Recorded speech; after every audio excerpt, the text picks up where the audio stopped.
Shares. सो preference shares वालों को जो दो तरीके के प्रेफरेंस मिलते हैं over the equity share holders. The first one is at the time of dividend these will be the preference share holders will be given preference over the equity share holders. And number two, at the time of winding up of the company पहले payment preference share holders वालों को किया जाएगा और फिर जो भी amount बचेगा वो इक्विटी शेयर होल्डर्स वालों के काम आएगा। Number two. Number three, equity shares की मैं यदि बात करूं तो इक्विटी शेयर्स फिर फर्दर दो तरीके के होते हैं। Equity share capital shares with uniform voting rights, जहां हर शेयर के पीछे सेम वोटिंग राइट होता है। और यदि मैं दूसरी तरीके की बात करूं तो shares with differential voting rights, with differential voting rights. Differential voting rights means आप सभी जानते हैं कि एक शेयर के पीछे नॉर्मल वोटिंग राइट से कम या ज्यादा जनरली कम ही दिया जाता है। डिफरेंस वाले कुछ शेयर्स के पीछे 1 वोटिंग राइट होगा, कुछ शेयर्स डिफरेंशियल वोटिंग राइट्स वाले ऐसे जिनमें 10 शेयर के पीछे 2 वोटिंग राइट दे दिए या 5 के पीछे 1 दे दिया, रेदर देन एक शेयर के पीछे 1 वोटिंग राइट। तो वो भी खुश, देखो जिसने शेयर खरीदा वो कहता है मुझे यार मैनेजमेंट में इंटरफेरेंस करने से कोई मतलब नहीं है, मुझे तो डिविडेंड अच्छा मिल जाए। जनरली ये कोई 100% रूल नहीं है। जनरली कोई भी कम वोटिंग पावर वाला शेयर क्यों खरीदना चाहेगा? It's as simple as that कि सर उसको हम कुछ एक्स्ट्रा दे रहे हैं तभी तो वो कहीं दूसरी जगह पे थोड़ा कम एक्सेप्ट करेगा। सर क्या दोगे, डिविडेंड डिक्लेयर कर रहे हैं तो सर नॉर्मल से 5% ज्यादा दे देंगे आपको। इस तरीके से आप उनको कहीं ना कहीं दूसरी जगह सेटिस्फाई कर रहे हैं जो उनके मतलब की चीज है। So all in a win win situation. Company इसलिए खुश हो जाएगी क्योंकि उसका एग्जिस्टिंग जो कैपिटल स्ट्रक्चर है वो मतलब कंट्रोल जो है उसके प्रमोटर्स का या एग्जिस्टिंग शेयर होल्डर्स का वो लूज कम होगा। So this is what is the types of equity shares and share capital, equity share capital, preference share capital. आइए पढ़ना चालू करते हैं कि सबसे पहले शेयर क्या होता है। Let's understand then we'll move forward. Krishna. हाँ sir, nature of share. Section 2, subsection 84 of the Companies Act 2013 defines the term share, which means a share in the share capital of a company and includes stock. A stop. share thus देखो इसको इस तरीके से समझो, भान्यामी के घर में एक ही एप्पल बचा है, ठीक है। सो भान्यामी और उसका जो ब्रदर है, अब मम्मी के सामने दुविधा हो गई कि पूरा एक को दे देवे तो प्रॉब्लम हो जाएगी, ठीक है, दूसरा बच्चा भूखा रह जाएगा। तो मम्मी ने क्या किया, इसको कट किया बीच में से, ये इसका शेयर, ये इसके ब्रदर का शेयर, ठीक है। So a share is your share in the share capital of the company. A share is your share in the share capital of the company. ये बात कर रहे हैं जो हम शेयर्स खरीदते और बेचते हैं ना, जो हमारे हैं वो। इज योर शेयर, आपका हिस्सा, इन दी, आपका हिस्सा। A share is your share in the share capital of the company. पूरी कैपिटल, ये this is the entire share capital. Apple जैसे मान लो, it is divided into number of shares. तो ये आपके पास में इतने शेयर्स हैं तो this is your share in the share capital of the company. Apple जैसे समझ लेना इसको, एग्जाम में एप्पल जैसे बना के मत आ जाना, ठीक है। So a share is your share in the total share capital of the company, ठीक है जी। तो देखो यहाँ लिखा भी है, share means share in the share capital of the company and it includes a stock. आप 11, आप में से कुछ स्टूडेंट्स 11th के भी हैं, आपने डिफरेंस पढ़े हैं ना शेयर और स्टॉक के बीच में, शेयर्स वर्सेस स्टॉक। एम आई राइट? 11th में जो भी स्टूडेंट्स हैं सब ने शेयर्स और स्टॉक के बीच में डिफरेंस पढ़ लिया है ना? नहीं सर। नहीं पढ़ा है देवांश? नहीं देख, सर। शेयर है तो ये तो टोटल शेयर कैपिटल है। जब अपन the capital, the authorized capital of the company is rupees 10 lakhs divided into 1 lakh shares of rupees 10 each. जब अपन कैपिटल लिखते हैं ना तो टोटल शेयर कैपिटल 10 लाख रुपए की है कंपनी की, जिससे ऑथराइज्ड कैपिटल है, that is divided into 1 lakh equity shares of ₹10 each. इस तरीके से ये दिस इनटू दिस मिला के 10 लाख रुपए बन रहा है। ठीक है सर। अब शेयर्स वर्सेस स्टॉक की बात करें तो एक बात समझने की है, ये जो एक शेयर है कंपनी का, जो मान ले तेरे पास में है, देवांश के पास में है, क्या इस एक शेयर को ऐसे खरीदा और बेचा जा सकता है क्या कि ये ले, ये आधा शेयर तेरे को दे रहा हूं मिस्टर एक्स को और आधा शेयर मिस्टर वाई को बेच रहा हूं? Is it a possibility? बताओ मेरे को। It is never a possibility. It is never a possibility. You cannot sell half share to somebody and half share to somebody. No. या 45% शेयर एक को बेच दिया, 55% शेयर दूसरे को बेच दिया, ये कभी नहीं हो सकता। शेयर पूरा एक शेयर बिकेगा जब भी बिकेगा। अब करते हैं स्टॉक की बात में। सर ऐसे 10 शेयर मिला लिए, ठीक है, और उनका एक स्टॉक बना लिया अपन ने, ठीक है, मान लीजिए ये स्टॉक है। स्टॉक जो है वो आधे आधे में बेचा जा सकता है, वो 40-60% के रेशो में बेचा जा सकता है, वो 35-65 के रेशो में बेचा, मतलब वहां पर कुछ भी डेसिमल प्लेसेस 50% ये इस तरीके से बिल्कुल स्टॉक को बेचा जा सकता है। तो शेयर्स, मतलब जब हम यहाँ पर शेयर की बात कर रहे हैं ना, तो share represent stock as well, क्योंकि स्टॉक में भी पीछे कहीं ना कहीं शेयर्स रिप्रेजेंट हो रहे हैं, तो इसलिए शेयर्स रिप्रेजेंट स्टॉक ऑल्सो। बस लॉ में इतना ही मतलब है, इससे आगे की जानकारी स्टॉक वगैरह की चाहिए तो अकाउंटेंसी में आपको मिलेगी। ठीक है, तो आगे पढ़ भाई Krishna. A share thus represents such proportion of the interest of the shareholders as the amount paid up thereon bears to the total capital payable to the company. A share thus represents such proportion of the interest of the shareholder as the amount paid up thereon bears to the total capital payable to the company। ठीक है sir, सच देखो अपने को एक तो ये चीज याद रखनी है, the term share means a share in the share capital of the company and it includes stock। Next ये लाइन ध्यान रखनी है, it is a measure of the interest in the company's assets to which a person holding a share is entitled। ठीक है, सबसे बढ़िया जो इस पूरे पैराग्राफ में लाइन याद रखनी है वो ये है, a share means a share in the share capital of the company and it includes a stock। ठीक है, वो शेयर जो है ना, that is an interest, your interest in the company. इस डेफिनेशन को पढ़ो जो कि बोल and trustees versus steel boards and company limited से आई है। उसमें कोर्ट ने क्या ऑब्जर्व किया है, ये बहुत इंपॉर्टेंट फाइंडिंग है, इसको याद रखना। बोल भाई Krishna. A share is not a sum of money, but is an interest measured by a sum of money and made up of various rights contained in the contract, including the right to a sum of money of a more or less amount. देखो share को केवल पैसे से देखने की बजाय एक ऐसा इंटरेस्ट है आपका उस कंपनी के अंदर। अब जब आप उस कंपनी के शेयर होल्डर हो, तो मैंने आपको एक प्रीवियस क्लासेस में से एक में बताया था कि आपके और उसके बीच में एक तरीके का, कंपनी और शेयर होल्डर के बीच में एक कॉन्ट्रैक्ट बन रहा है, जहां कंपनी के कुछ राइट्स होंगे और कुछ ऑब्लिगेशंस होंगे, ड्यूटीज होंगी, और शेयर होल्डर के भी कुछ राइट्स होंगे और शेयर होल्डर के भी कुछ ऑब्लिगेशंस या ड्यूटीज होंगी। कैसे कि शेयर, जब भी कंपनी ने डिविडेंड डिक्लेयर किया, ये कंपनी का डिस्ट्रीब्यूट करने का ऑब्लिगेशन हो गया, तो ये शेयर होल्डर का राइट है कि उसे भी मिलना चाहिए, किसी एक शेयर होल्डर को छोड़ दें और दूसरे को दे दें, ऐसा नहीं होता है। ऑब्लिगेशन है शेयर होल्डर का कि जब भी कंपनी पैसा मंगाए, first call, second call, final call, तो ये कंपनी का राइट है कि उसे वो हासिल करने का पूरा अधिकार है शेयर होल्डर से। तो इनके बीच में आपस में एक कॉन्ट्रैक्चुअल रिलेशनशिप बन जाता है शेयर होल्डर और कंपनी के बीच में। हर एक के पास में कुछ राइट्स होते हैं, हर एक के पास में कुछ ड्यूटीज होती हैं। So share is an interest in the company. A share is not a sum of money but it is an interest. आपका उस कंपनी के अंदर जो इंटरेस्ट है which is measured by a sum of money, and that interest is made up of various rights and duties which are contained in the contract, including the right to a sum of money of more or less amount।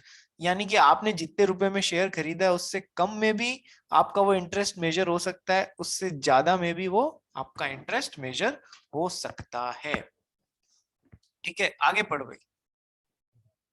You should note that the shareholders are not, in the eyes of law, part owners of the undertaking. The undertaking is somewhat different from the totality of the shareholders.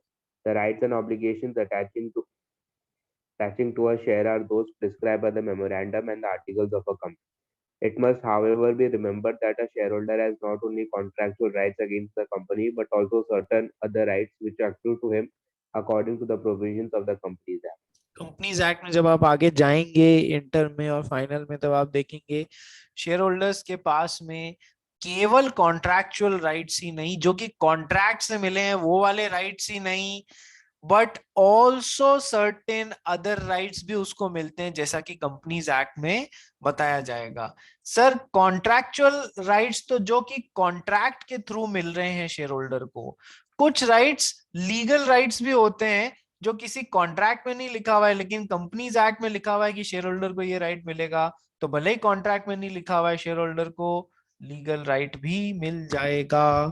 इसलिए कुछ rights ऐसे होते हैं जो केवल contractual नहीं, legal rights भी होते हैं जो कंपनीज एक्ट से भी मिलेंगे शेयर होल्डर को। ठीक है, अब इंपॉर्टेंट बात क्या है कि आप उस कंपनी में शेयर होल्डर हैं, ठीक है, तो आप इसका ये मतलब ना समझें कि उस कंपनी में जो भी एसेट्स हैं वो आपकी हो गई हैं। ये तो अपन पहले भी पढ़ चुके हैं, जो भी अंडरटेकिंग्स है उस कंपनी की वो खुद कंपनी के नाम की है, क्योंकि company is a separate legal entity. और आप कंपनी में शेयर होल्डर या ओनर होने के कारण आप उस एसेट्स पे अपना हक जता दोगे नहीं कि ये इतनी मेरी है या ये रेलवे का पंखा मेरा है, ऐसा नहीं कर सकते हो आप। ठीक है, आगे पढ़ते हैं, पढ़ भाई। Shares are a movable property. According to Section 44 of the Companies Act 2013, the shares or debentures or other interests of any member in a company shall be movable property transferable in the manner provided by the articles of the company. Stop. मेरा एक question है, जो खुद answer करना चाहे वो बताना। Cell of goods act में गुड्स की डेफिनेशन क्या होती है? अपन सब ने सेल ऑफ गुड्स एक्ट पढ़ा हुआ है। सेल ऑफ गुड्स एक्ट में what is the definition of goods? कौन आंसर करना चाहता है, बताओ। Sir, any movable property except for actionable claims. Any movable property except for actionable claims And money. And money. Money में फिर हमने पढ़ा था दो चीजें हो जाती है कि जो मनी जो कि लीगल टेंडर है, जो कि जैसे आज रुपए सिक्के जिनसे हम चीजें खरीद सकते हैं, वो कभी भी गुड्स नहीं होंगे। लेकिन जो पुराने एंटीक सिक्के हैं या बाहरी नोट्स है, विदेशी करेंसी जो इंडिया में नहीं चलती है, या फिर जो बाबा आदम के जमाने के या फिर बाबा ये अपने अकबर के जमाने के सिक्के एंटीक्स जो लीगल टेंडर नहीं रहे हैं, वो जरूर गुड्स हो सकते हैं। पुराने सिक्के खरीदे और बेचे जाते हैं, इसलिए तो सही जा रहा है, मैं ये नहीं कह रहा हूं, बट काफी अच्छा जा रहा है। तो और भी डिटेल्स हैं, कौन बताएगा, बोलो। Shares means any kind of movable property and includes growing crops and grass and things attached to or forming part of the land which have been agreed to be severed before the sale। याद आ रहा है, जिन्हें काटने का, movable बनाने का वादा कर दिया गया था। and goods also includes electricity, water। goods also includes shares। shares को goods माना गया है, shares को goods की डेफिनेशन में माना गया है। ठीक है जी, तो shares are a movable property.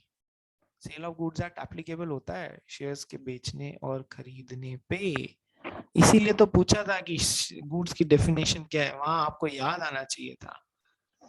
ठीक है जी, so according to section 44 of the companies act, shares or debentures or other interest of any member in a company shall be movable property which is transferable in the manner provided by the articles of association। किस तरीके से वो transferable होगी, वो AOA में provide किया हुआ होता है।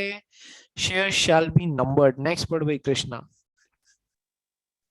shares shall be numbered. Section 45 provides every share in a company having a share capital shall be distinguished by its distinctive number. This implies that every share shall be numbered.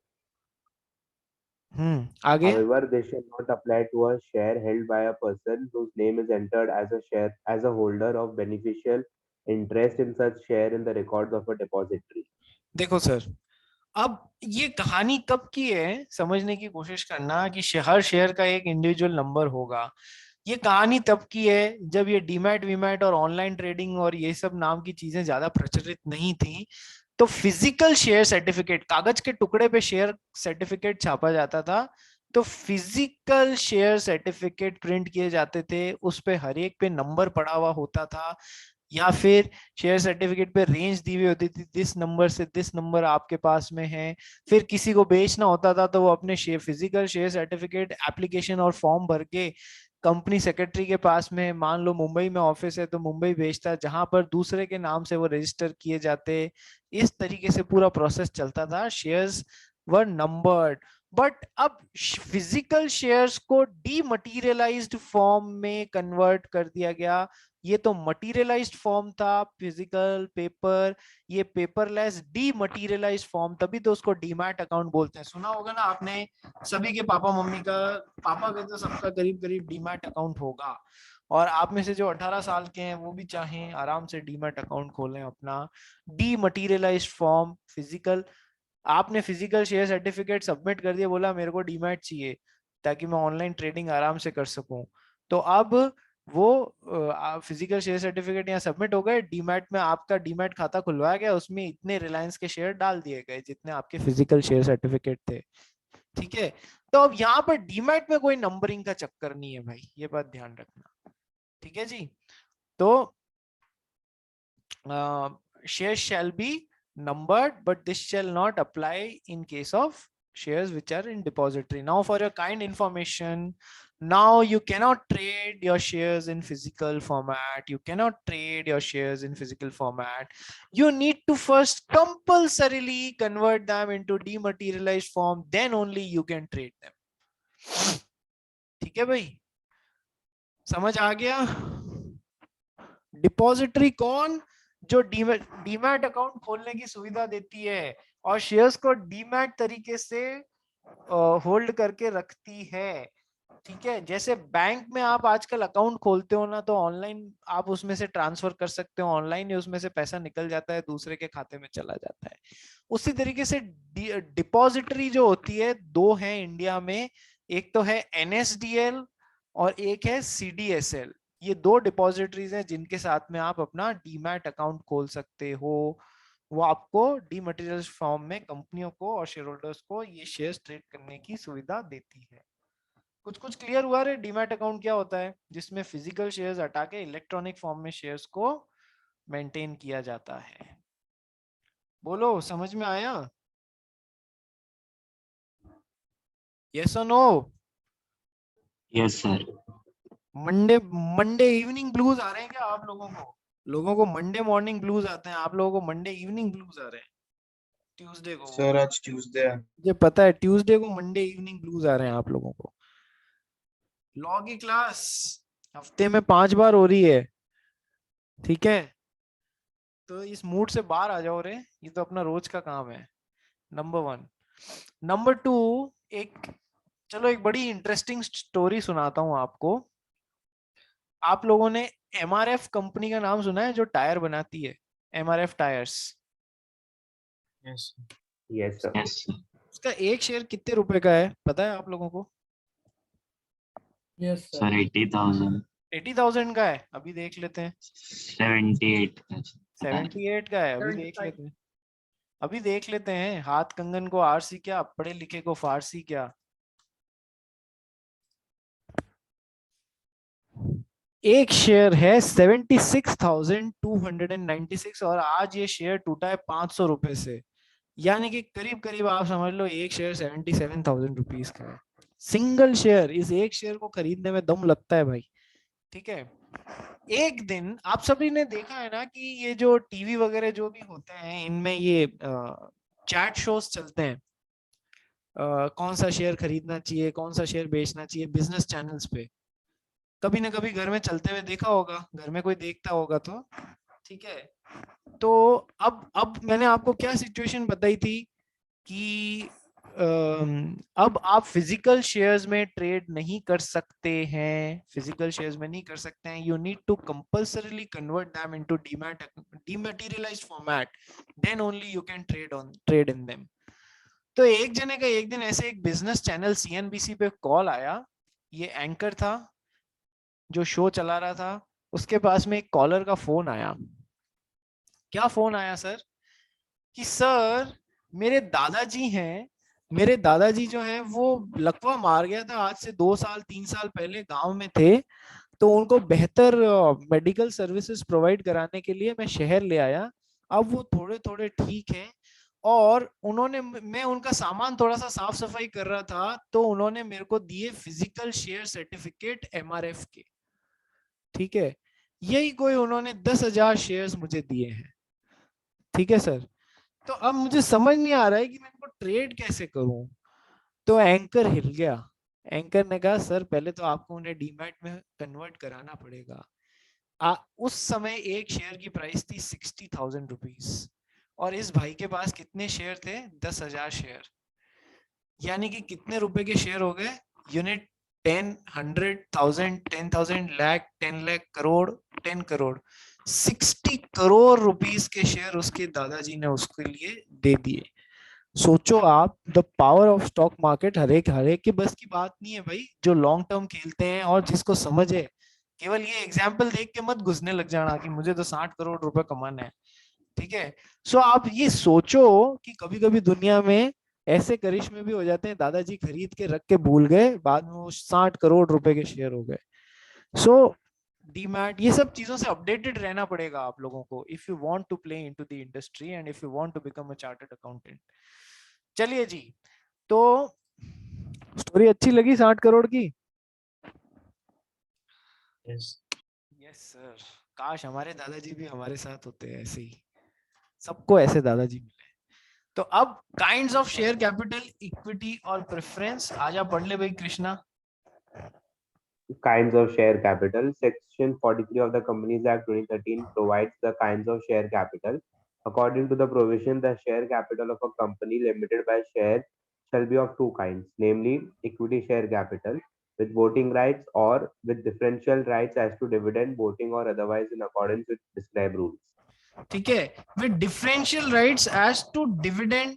यदि dividend में भी difference है तो हम shares with, देखो as to, देखो नाम क्या है, विद डिफरेंशियल राइट्स, जबकि ऊपर क्या दिया हुआ है? With differential voting rights. तो जनरली हम लोग क्या करते हैं, डीवीआर ही बोलते हैं, डिफरेंशियल वोटिंग राइट्स ही बोलते हैं उनको, ठीक है। डिफरेंस और कैसा कैसा हो सकता है कि sir with differential rights as to dividend, voting or otherwise in accordance with the prescribed rule। ये थोड़ा सा दायरा बढ़ा दिया है, वोटिंग के अलावा डिविडेंड और ऐसा भी हो सकता है।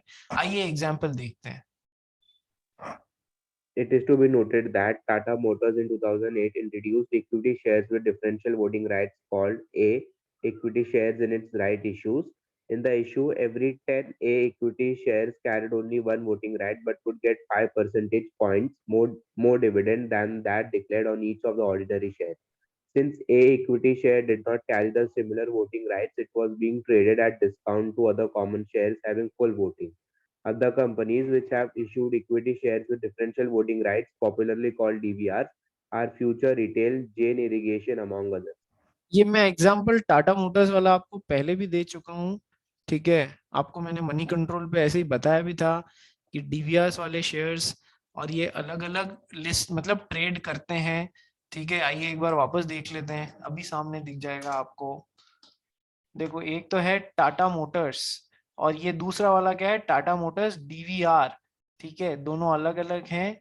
और ये जो इशू आया था टाटा मोटर्स का, दिस केम समवेयर इन 2008 के आसपास की बात है, और इस टीम का हिस्सा था मैं, जो टाटा मोटर्स का डीवीआर लेके आई थी, सेबी से परमिशन लेके और स्टॉक एक्सचेंजेस पे लिस्ट कराया था, राइट्स इशू लाए थे, ठीक है। It came in as a rights issue.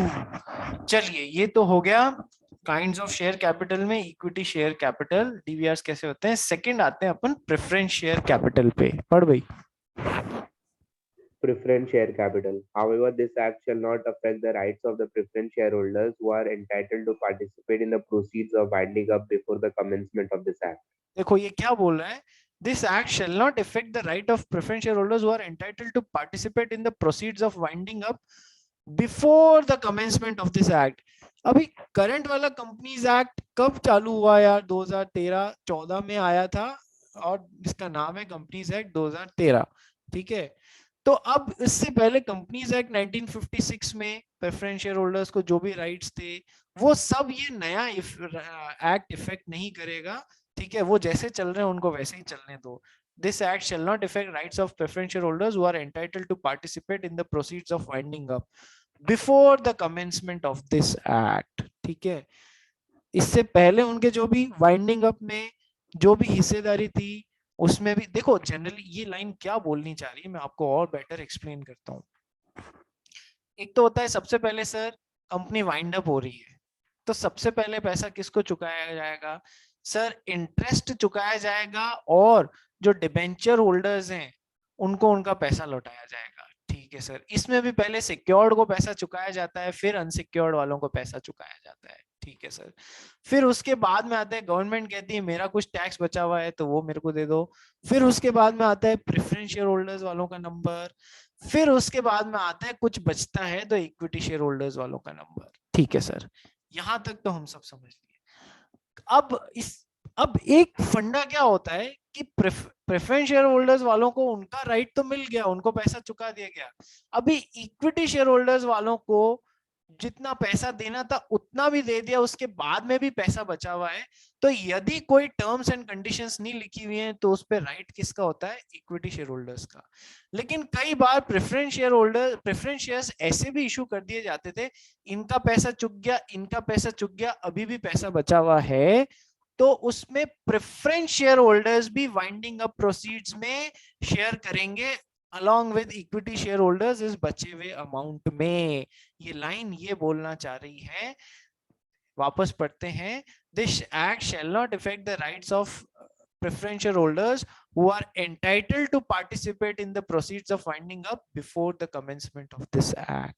Proceeds of winding up किससे जो भी पैसा मिल रहा है उसमें ये भी शेयर रखते हैं। ऐसे प्रेफरेंस शेयर्स भी पहले इशू किए जाते थे। बोलो सर समझ में आया ये क्या बोलनी चाह रही है लाइन? आगे पढ़े,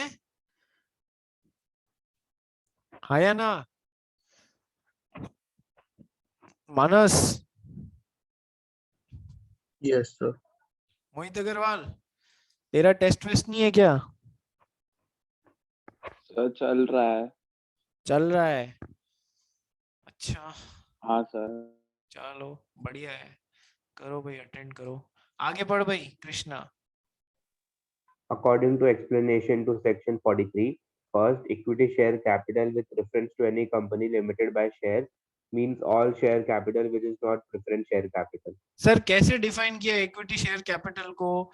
सर एक ऐसी company which is limited by shares means all the share capital which is not preference share capital. कि sir preference share capital, equity share capital उसको बोलते हैं जो प्रेफरेंस शेयर कैपिटल नहीं है, ठीक है। ये तो कुछ वैसे ही डिफाइन कर दिया। एक बार हमारा मानस अग्रवाल गया था एक एक्वेरियम में, ठीक है, मतलब एक मछली बेचने वाले के पास में एक्वेरियम से घर के लिए मछली खरीदने गया, डिजाइनर मछलियां। वहां मानस अग्रवाल ने एक एक्वेरियम में 2 फिशेस तैरती हुई देखी, ठीक है। तो मानस अग्रवाल ने पूछ लिया 2 फिशेस में से कि इसमें से मेल मछली कौन सी है और फीमेल मछली कौन सी है। अब दुकानदार को पता तो था नहीं कि मेल कौन सी फीमेल कौन सी, पर उसको जवाब तो देना था, नहीं तो मानस उससे क्यों खरीदता। तो दुकानदार ने जवाब दे दिया, देखो सर जो तैर रहा है वो तो है नर मछली और जो तैर रही है वो है मादा मछली। उसी तरीके से सर इक्विटी शेयर कैपिटल क्या कि सर जो प्रेफरेंस शेयर कैपिटल नहीं है वो इक्विटी शेयर कैपिटल। अब याद रह जाएगी ये डेफिनेशन, मछलियों को याद रख लेना, ठीक है sir. It means all the share capital which is not preference share capital. बल्ले बल्ले क्या डेफिनेशन दी है। आजा भाई, प्रेफरेंस शेयर कैपिटल क्या होती है? Preference share capital with reference to any company limited by shares means that part of the issued share capital of the company which carries or would carry a preferential right with respect to A, payment of dividend either as a fixed amount or an amount calculated at a fixed rate which may either be free or subject to income tax. देख preference share capital का क्या मतलब होता है। हाँ, अब इसको properly define किया गया है, तैर रहा है तैर रही है जैसे नहीं डिफाइन किया है sir. Preference share capital means that part of the issued share capital of company which carries or would carry a preferential right, as the name itself indicates, preferential rights with respect to payment of dividend। ठीक है, payment of dividend को लेके preferential right है। Sir किस पे preference मिल रही है कि सर इक्विटी शेयर होल्डर्स पे प्रेफरेंस दी जा रही है इनको। सर कैसे भी पेमेंट ऑफ डिविडेंड कैसे भी हो, प्रेफरेंशियल ट्रीटमेंट दिया जा रहा है कि either as a fixed amount or an amount calculated at a fixed rate, either as a fixed amount जैसे, or an amount calculated at a fixed rate. Fixed rate की sir 5% dividend, 5% preference share capital, इस तरीके से 10% preference share capital, या फिर fixed amount की हर share के पीछे इतने रुपए, which may be either free or from income tax or subject to income tax। वो अब हमारे लिए कोई इतना महत्वपूर्ण नहीं है। सेकेंड प्रेफरेंस क्या दी जाती है? पहली प्रेफरेंस तो पेमेंट ऑफ डिविडेंड को लेके दी जा रही है। सेकेंड प्रेफरेंस क्या दी जा रही है सर? वाइंडिंग अप के टाइम पे इन्हें प्रेफरेंस शेयर होल्डर्स को इक्विटी शेयर होल्डर्स पे प्रेफरेंस देके पहले इनका पैसा रीपेमेंट किया जाएगा। पढ़ो भाई। Repayment in the case of a winding up or repayment of capital of the amount of the share capital paid up or deemed to have been paid up, whether or not there is a preferential right to the payment of any fixed premium or premium on any fixed scale specified in the memorandum or articles of the company. Sir चाहे वो देखो 10 रुपए का preference share है for example, कई जने जब है ना रिडीम करते हैं ना इसको, यानी वापस खरीद लेती है कंपनीज, या फिर वाइंड अप हो रही है तब खत्म ही करना होता है, तो सर कई बार प्रीमियम पे ये काम होता है। तो सर 10% प्रीमियम यानी 10 की बजाय 11 रुपए पे, या डिस्काउंट पे, ये हमारा मैटर नहीं है, बस इनको प्रेफरेंस दी जाएगी along with either such a discount और प्रीमियम, ये उनको दिया जाएगा। प्रेफरेंस देते हुए इक्विटी से पहले इनका रीपेमेंट किया जाएगा, इक्विटी शेयर होल्डर्स से पहले। नया लिंक भेज रहा हूँ, टाइम खत्म हो रहा है, क्विकली ज्वाइन करना।